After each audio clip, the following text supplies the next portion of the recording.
తాకట్లో ఉన్న బంగారాన్ని విడిపించి ఆ రోజున మార్కెట్ ధర కట్టి మిగిలిన డబ్బును మీకు అందిస్తుంది కొమ్మూరి గోల్డ్. యాక్చువల్గా నేను ప్లాన్ చేసింది కాదు, నేను చెప్పాలంటే ఏదో గొడవ చేయాలి, తర్వాత మన సినిమా కోసం దీన్ని హైప్ చేయాలని కూడా ఆలోచన అయితే లేదు. అంటే ఈ క్షణం దాకా ఎవరన్నా ప్రెస్ మీట్ పెట్టే క్షణం దాకా కూడా నిన్న. అండ్ కాకపోతే ఏంటంటే చాలా పెద్ద సినిమా అంటే నా కెరీర్లో పెద్ద సినిమా అవ్వటం అంటే వరలక్ష్మి గారు, తర్వాత నవీన్ చంద్ర గారు, రాగిణి ద్వివేది, తర్వాత ఆదిత్య ఓము, అంటే చాలా మంది, శ్రీనివాస్ రెడ్డి, సప్తగిరి, 52 మంది ఆర్టిస్టులతోటి చాలా పెద్ద సినిమా, పెద్ద స్కేల్లో చేస్తున్న సమయంలో దీన్ని ఎలాగైనా జనాల్లోకి తీసుకెళ్ళాలి, మంచి సినిమా కదా అని చెప్పేసి ఒక డిసెంబర్కి సినిమా అయిపోయింది, ఆల్మోస్ట్ అయిపోయింది. డిసెంబర్లో టీజర్ లాంచింగ్ చేసాం. టీజర్ లాంచ్ చేసినప్పుడు వరలక్ష్మి గారు ఏంటంటే యాక్టర్స్గా చాలా మంచి యాక్టర్స్, అందరూ డౌట్ ఏం లేదు. అండ్ షూటింగ్ లొకేషన్కి రావటం, లొకేషన్లో సపోర్ట్ చేయడం కూడా చాలా అద్భుతంగా చేశారు. ఎందుకంటే ఆవిడ టైం అంటే ఫస్ట్ డే ఆఫ్ షూటింగ్ అంతకుముందు ఎవరో వచ్చి చెప్పారన్నమాట, లేడీ బాలయ్య ఆవిడతో మీరు జాగ్రత్తగా చేయాలి సార్ అంటే, ఏంటి ప్రాబ్లం అంటే ఏం లేదు, ఆవిడ ఇన్ టైంలో వస్తారు, ఆ టైంకి మనం హ్యాపీగా ఆవిడ షూట్ చేస్తే చాలా కంఫర్ట్గా ఉంటారు అని చెప్పేసి అని అంటే, సరే అన్న, అది ప్రాబ్లం కూడా కాదు, మంచి విషయం, సరే మంచి విషయం కదా, చాలా బాగుంటుంది ఇన్ టైంలో రావటం అని అంటే. First day of shoot Chennai నుంచి ఫోన్ చేసి, సార్ నేను చెన్నైలో ఉన్నాను, ఎన్ని గంటలకు రావాలి అని అడిగారు. అడిగితే అమ్మ మీరు 8:30కి కెమెరా ముందు ఉంటే సరిపోద్ది అన్న. అంటే మేము లొకేషన్కి వెళ్ళే లోపల 7:30కి రీచ్ అయ్యాము, 7కి రీచ్ అయ్యాము. యాక్చువల్గా 7కి రీచ్ అయితే వాళ్ళ మేడం వాళ్ళ టీం అంతా వచ్చిన్నారు. వస్తే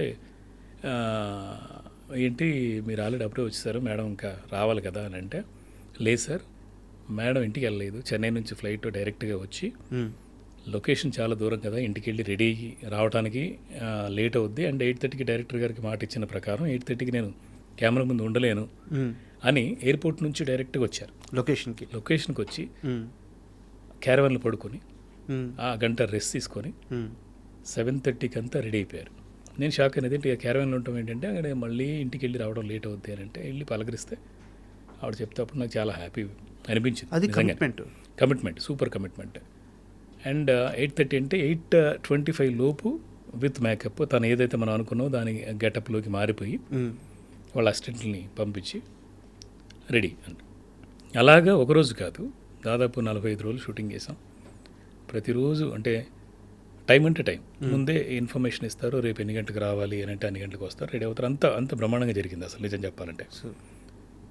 మా షూటింగ్లోనే యాక్సిడెంట్ అయ్యింది. యాక్సిడెంట్ అంటే ఫైట్లో ఒక చిన్న అనుకొని దీంతో ఆవిడకి ఒక వేలు విరిగిపోవటం, దానివల్ల ఒక 1.5-2 months షూటింగ్ ఆగిపోవటం, తర్వాత మళ్ళీ లేట్ అయిపోతే ఇబ్బంది పడిపోతారన్న దీంతో ఆవిడే మళ్ళీ నేను యాక్ట్ చేస్తాను పర్లేదండి అని చెప్పేసి సపోర్ట్ చేయటం, ఆవిడకి తగ్గట్టుగా మళ్ళీ స్క్రిప్ట్లో ఉన్న చిన్న మార్పు చేసేసుకొని మాట్లాడుకొని ఒక చేతి కట్టుకున్నట్టు, అంటే చేతికి బ్యాండేజ్ ఉండి దాంతో వచ్చింది కథలో భాగంగా. యాక్చువల్గా వరలక్ష్మి గారు చేస్తున్న దీంట్లో ఇది కొత్త కథ అంటే ఆవిడ రెగ్యులర్గా మనకి జయమ్మ ఇవన్నీ క్యారెక్టరేషన్స్ అందరికీ తెలుసు, వీరసింహారెడ్డి కానివ్వండి, లేదంటే అంతకుముందు మన రవితేజ గారి సినిమాలో జయమ్మ క్యారెక్టర్ కానీ అవన్నీ కూడా డిఫరెంట్గా ఉండడంతో పాటు ఆవిడ విలనీ లుక్తో చేసిన ఇది. సో ఆఫ్టర్ లాంగ్ గ్యాప్ ఆవిడ హీరోయిన్గా చేయటం అండ్ ఒక హ్యూమరస్ టచ్తో ఉన్నటువంటి క్యారెక్టర్ది రీల్స్ వరలక్ష్మి. సో ఆ క్యారెక్టర్లోకి పరకాయ ప్రవేశం చేసి కామెడీ చేయడం అనేది చాలా కష్టం. అంటే ఆ పాయింట్ ఆఫ్ వ్యూలో చూసాం కదా మనం, ఆవిడ బాగా చేసింది బ్రహ్మాండంగా. సో ఇబ్బంది అవుద్ది అన్న దీంతో చేతి కట్టుకొని వచ్చి యాక్ట్ చేశారు.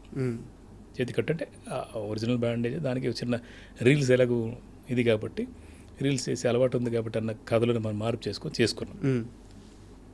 చాలా బ్రహ్మాండంగా జరిగిపోయింది. అదైతే ఎలాంటి కాంట్రవర్సీ లేదు అండ్ ఎలాంటి ఇబ్బంది లేదు, బాగా చేశారు.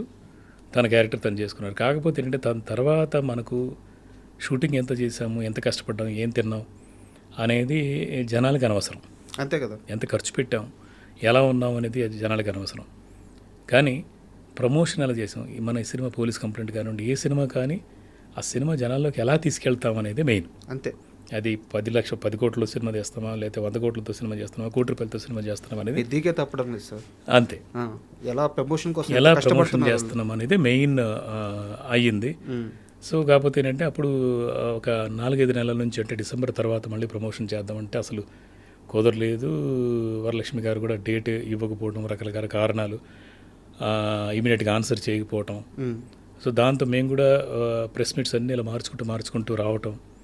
అండ్ చివరికి రిలీజ్ అన్న టైంలోకి ఏంటంటే మా అదృష్టం కొద్దీ సినిమా చూసి, అంటే ఈ మధ్య కాలంలో సినిమాలు రిలీజ్ చేయాలంటే ఎంత కష్టంగా ఉందంటే ఎవరు డబ్బులు పెట్టి కొనటం లే, ఎవరు డిస్ట్రిబ్యూటర్స్ కూడా ఎదురిచ్చి రిలీజ్ చేస్తున్న సందర్భంలో ఈ సినిమా చూసి నచ్చి తీసుకున్నారు. తీసుకున్నప్పుడు దాదాపు 350-400 థియేటర్ రిలీజ్ అవుతుంది, సెట్ అవుతుంది అనేది మనకు అంచనా వచ్చింది. ఆ అంచనా వచ్చినప్పుడు ప్రొడక్షన్ పరంగా మనం ఏం చేయాలి అంటే ఇంకొంచెం ప్రమోట్ చేయాలి. ప్రమోట్ చేస్తే మనకి డబ్బులు వస్తాయి, ఆ కొన్నవాడికి మనం నమ్మి తీసుకున్న వాళ్ళకి డబ్బులు వస్తాయి అన్న ఒక దీంతో నేను ఆరాటపడుతూ ఉన్నాను. వాళ్ళకి డబ్బులు రావాలి, మనకి డబ్బులు రావాలి, ఫేమ్ రావాలి అని అంటే మనం చెప్తే సరిపోదు, మన మాటలతో చెప్తే సరిపోదు. ఆర్టిస్టులు గ్లామరు లేదంటే ఫేమ్ ఇదంతా ఉంటే బాగుంటుంది అన్న దాని మీదనే చాలా ప్రయత్నం చేసాం. చాలా ప్రయత్నం చేసిన టైంలో ఏమైందంటే ఆవిడ స్పందించకపోవడానికి కారణం మరి మిస్కమ్యూనికేషన్ ఏంటి అనేది మనకు ఇంతవరకు అర్థం కాలేదు. ఎందుకంటే మనం మెసేజ్ అయితే పెట్టాం, దానికి ఆన్సర్ ఇవ్వలేదు ఆ టైంలో. ఎన్ని నెలల నుంచి సార్? ఒక ఏప్రిల్, మే, జూన్ అంటే 3 నెలల వరకు. 3 నెలల నుంచి రిప్లై రాలేదు. రాకపోవడంతో సరే అని చెప్పేసి మనకు బాధ అనిపించింది. ఆ టైంకి అయితే ఆ సందర్భానికి ఆవిడ స్పందించలేని దీంతో నేనేం చేశానంటే సరే నా బాధ నాది, మన సినిమా ముందుకు వెళ్ళాలి కాబట్టి ప్రమోషన్ కోసం పెట్టుకొని మొదలుపెట్టామన్నమాట. సరే చేద్దాము, మన ప్రయత్నం మనం చేద్దామని చెప్పేసి 31st ఒకసారి చేసాం. యాక్చువల్గా మే 31st కూడా చేసినప్పుడు ఎవరు అడిగారంటే మనం కావాలని వచ్చిన ఇదేం కాదు, ఎవరు అడిగారు ఎందుకు రావట్లేదు మీరు ప్రమోషన్ అంటే మెయిన్ లీడ్ వరలక్ష్మి గారు ఖచ్చితంగా అడుగుతారు, ఎందుకంటే మీరు పోస్టర్ల మీద మొత్తం వారి ఫోటోనే ఆవిడే హీరోయిన్ కాబట్టి అడిగారు ఎందుకు రావట్లేదు, మీకు ఏమైనా గొడవలు ఉన్నాయా, లేదంటే మీరు డబ్బులు ఇవ్వలేదు లాంటిది వచ్చినప్పుడు నేను దానికి అప్పుడు స్పందించాను. ఏంటంటే వేరే ఏమి అసలు ఇదేం చేయలేదు. ఏంటంటే రావాలి, యాక్చువల్గా అడిగామంటే రాలేదు, 5 days ప్రమోషన్కి ఇవ్వాలి, కానీ ఒకరోజు వచ్చారు, కానీ మిగతా 4 రోజుల్లో రావాలి, సరే 12వ తారీఖు వరకు టైం ఉంది కదా అని చెప్పేసి నేను అన్న తర్వాత అక్కడి నుంచి మళ్ళీ 31 అయింది, 1, 2, 3, 4 ఎప్పుడు తీసుకుందాము టైము అని అంటే కుదరలేదు. టైం ఇవ్వలేదు వరలక్ష్మి గారు. ఇవ్వలేనప్పుడు సరే అని చెప్పేసి 10వ తారీఖు అంటే 2 రోజుల ముందు కనీసం మనం ప్రమోషన్ చేయాలి, ఎందుకంటే ఖచ్చితంగా థియేటర్స్కి రీచ్ అవ్వాలి కాబట్టి సినిమాకి సంబంధించిన ప్రమోషన్ అయితే చేయాలి. ప్లాన్ చేసుకొని ఏదో అనాలి వరలక్ష్మి గారిని అనే ఉద్దేశం అయితే లేదు. నిన్న చేసినప్పుడు అలాంటి ఉద్దేశం ఏం లేదు. బాధేసి ఒక పక్క ప్రొడక్షన్ సైడ్ కానీ డిస్ట్రిబ్యూషన్ సైడ్ కానీ అందరూ కూడా అంటే ఇంకేదో చేయాలి, సినిమాకి ఇంకేదో చేయాలి సార్ అని అన్నప్పుడు నేను మాట్లాడినప్పుడు దాన్ని అంటే నెగిటివ్ పాజిటివ్ ఇలా పబ్లిసిటీ అవుతుందో లేదు, దీనివల్ల సినిమాకి లాభం నష్టం అట్లా ఏం అనుకోలేదు, నా బాధ చెప్పాను అంతే. సార్ ఒక్క మాట అక్కడ, sorry to interrupt you, press మీట్కి వచ్చే ముందు ఈరోజు నిజంగా వరలక్ష్మి శరత్ కుమార్ గురించి మాట్లాడాలి అని స్క్రిప్ట్ రాసుకొని వచ్చారా? లేదు, ఆన్ ది స్పాట్లో అక్కడికక్కడ మాట్లాడారా? లేదు, అంటే మాకు అనిపించింది ఏంటంటే